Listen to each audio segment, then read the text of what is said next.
In the spring of 2010, students from the University of Arkansas, Fort Smith English Department, were allowed to tour the National Historic Site in Fort Smith, Arkansas, to discuss the history of True Grit.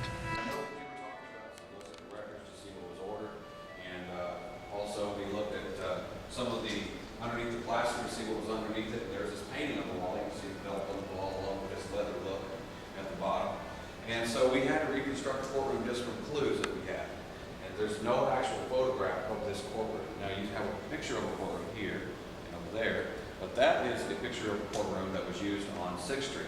Judge Parker moved out of this building in 1890. Now the defendants would sit here and would try to find the best attorney that you. Judge Parker preside over the whole West. The Western District of Arkansas, and then all of Indian Territory, which we would call. Name and occupation, please. Reuben J. Cogburn. I am Deputy Marshal for the U.S. District Court for the Western District of Arkansas, having criminal jurisdiction over the Indian Territory. How long have you occupied such office? In 4 years in March. On November 2nd, were you carrying out your official duties? I was, yes sir. Did something occur on that day? What happened to Marshal Potter? He died in this city 6 days later of septic fever. Leaves a wife and 6 babies. An objection. Strike the comment. What became of Otis Wharton? There he sits. You may ask, Mr. Gowdy. Thank you, Mr. Barlow. How long did you say you've been a deputy marshal, Mr. Cogburn? Going on 4 years. How many men have you shot in that time? An objection. There is more to this shooting than meets the eye, Your Honor. I am trying to establish the bias of the witness. The objection is overruled. How many, Mr. Cogburn? I never shot nobody I didn't have to. That was not the question. How many? Shot or killed. Let us restrict it to kill so that we may have a manageable figure. How many people have you killed since you became a marshal for this court? Around 12 to 15, stopping men in flight and defending myself. Around 12 or 15. So many that you cannot keep a precise count. And you only get paid, and you also get paid 5 cents a mile for bringing people back, not going to the place of arrest, but bringing people back. But if you went out there and brought somebody dead, not only would you not get paid, but you also would have to pay for burial. So it's not good practice to kill everybody. Did they just go out on horseback, or did they actually have to take wagons, or? They usually have to take wagons. For example, Heck Thomas, who is probably the best deputy marshal to ever work for this court, his record is supposedly 41 people that he brought in at once. The only way to do that is to have wagons. You have to have lots of food for your horses, for people that you have under arrest. You also have to have extra men, at least 2, at least one to keep guard, another one to help you do some of the arrests. So you don't go out there just by yourself with one horse unless you're planning on arresting only a couple of people.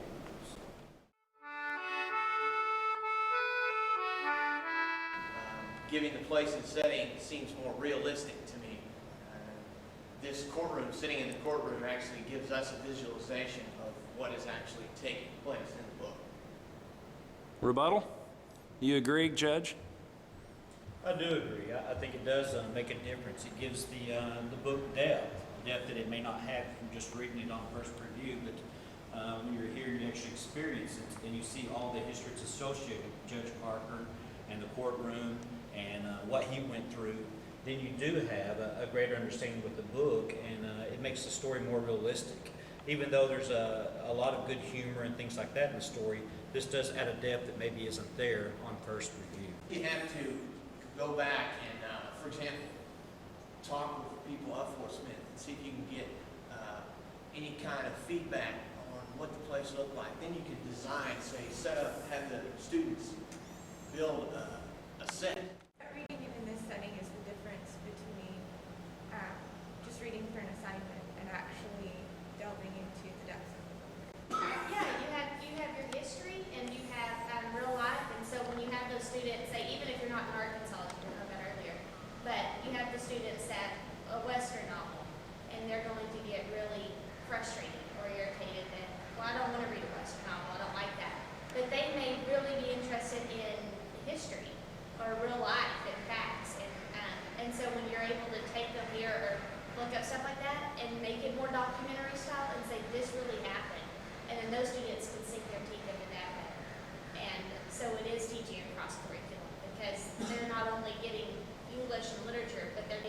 history and real life and things in their area. After leaving the National Historic Site, students in the Teacher Licensure Program also met with James Dunn, director of the National U.S. Marshals Museum in Fort Smith, Arkansas. Inside the building are 3 galleries representing 3 different eras of the Marshal's history. The one that is most familiar to us is the Frontier Marshals, Judge Parker's era included, but the Frontier, of course, has moved from the East Coast to the West Coast into Alaska, into Antarctica, and then even into space. So that's been an ever-expanding frontier. We also have the gallery, A Changing Nation, which shows the Marshals in times of great controversy and includes the Civil War era that I just mentioned. It also includes Marshals today. Most people don't realize that the Marshals play a key role in law enforcement today. They catch more fugitives today than all other law enforcement agencies, all other federal law enforcement agencies today. They work with local law enforcement officers in interstate drug busts. They're responsible for enforcing the Adam Walsh Law, catching sexual predators, doing sting operations. Very successful program. They do asset forfeiture, included in the galleries. And then, of course, the last area of the museum will be the Hall of Honor, which will honor the 250 some odd marshals who lost their lives by line of duty. So, be happy to answer any questions. I'll tell you, we're trying to raise $50 million. You can drop your check off on the way out. We'll start construction on next Monday, if you'll believe it's $50 million. It'll take us a while to do that. Sure. The economy's gone bad since we started this, but we're still out. Where is the site exactly? The site is actually north of here. If you look at this is the railing of the Arkansas-Oklahoma Bridge. Okay. And the Arkansas-Oklahoma Bridge is located very close to the point at which the marshals and their deputies used to cross the Arkansas River into the Indian Territory. It's located a few hundred yards north of that location. Such the FBI are pretty low profile. Everything they do is low profile with the exception of their fugitive strike forces. They get a lot of publicity out of that. One of the things that they do is the witness security program, which you start talking to a marshal about that and they just go completely silent. I mean, the whole nature of the program is that they protect witnesses, and that's the end of the discussion. You don't know anything about that. Do you happen to know how many marshals are in Fort Smith now? Well, we have actually only 94 marshals nationwide. They are appointed by the president, but you have, and they're political appointees, have been since 1789. However, you then have career deputies, and in Fort Smith, I think there are 5 to 7 deputies, and I think a similar number in Fayetteville. This is not going to be a research museum. Right. It is going to be a museum that has exhibits and artifacts. The old kind of museum is crap under glass. That's what I like. I like to go look at display glasses and lean over and study things. That's not what museums do now. Now it's interactives, and you take your cell phone around and dial up things and listen to what that is, or you go to, for example, our one kiosk you go to, and you have an interactive where you actually track a fugitive into Indian Territory. And you have a variety of choices that you make on whether to go into Poto or do you go into Salsaw, and you follow this trail or that trail. And ultimately you either get your man or you What was the deciding factor in Fort Smith, Arkansas? Well, you know, that's a good question, and there was not a single deciding factor. I've heard him mention 2 or 3, and I will tell you, UFS was one of them. The support and the strength of UFS was one of the more impressive factors. One of the factors that surprised me when I listened to the marshals who were on the committee talk was they were here when they were doing Tales of the Crypt.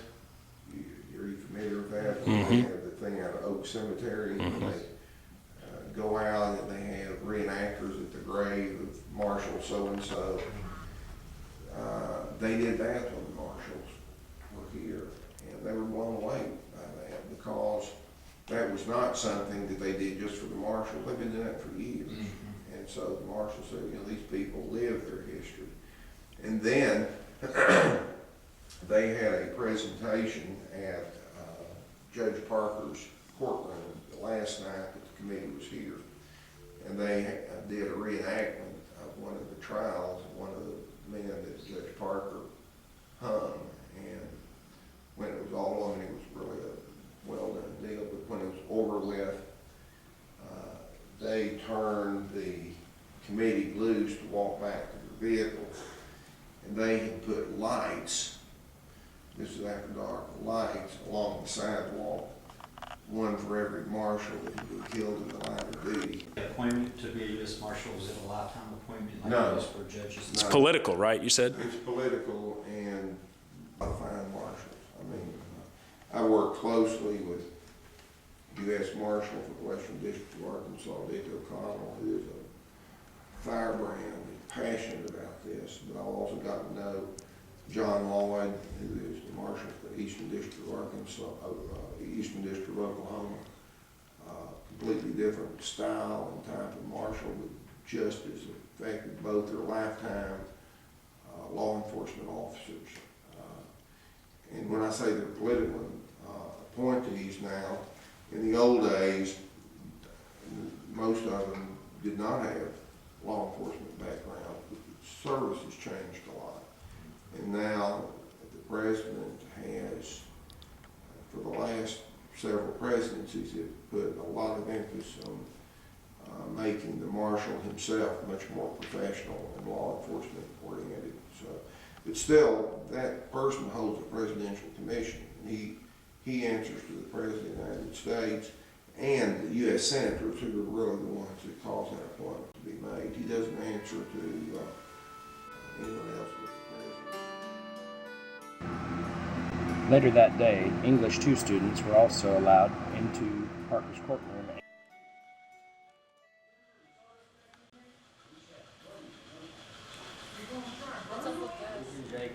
I'm a deputy marshal for the U.S. District Court for the Western District of Arkansas, having criminal jurisdiction over the Indian Territory. How long have you been occupied, or how long have you occupied such office? Been 4 years in March. On November 2nd, were you carrying out your official duties? I was, yes sir. Did something occur on that day out of the ordinary? Yes sir. Please describe in your own words what the occurrence was. He said them 2 Wharton boys, Otis and CC by name, had rode up there drunk and thrown down on him with the double-barrel shotgun and said, "Tell us where your money is, old man." He would not tell them, and they lit up some pine knots and held them to his feet, and he told them... How long did you say you have been a deputy marshal, Mr. Cockburn? Fort Smith has a long history and a rich culture. Charles Portis's novel True Grit provides a glimpse of that history if we are only willing to look.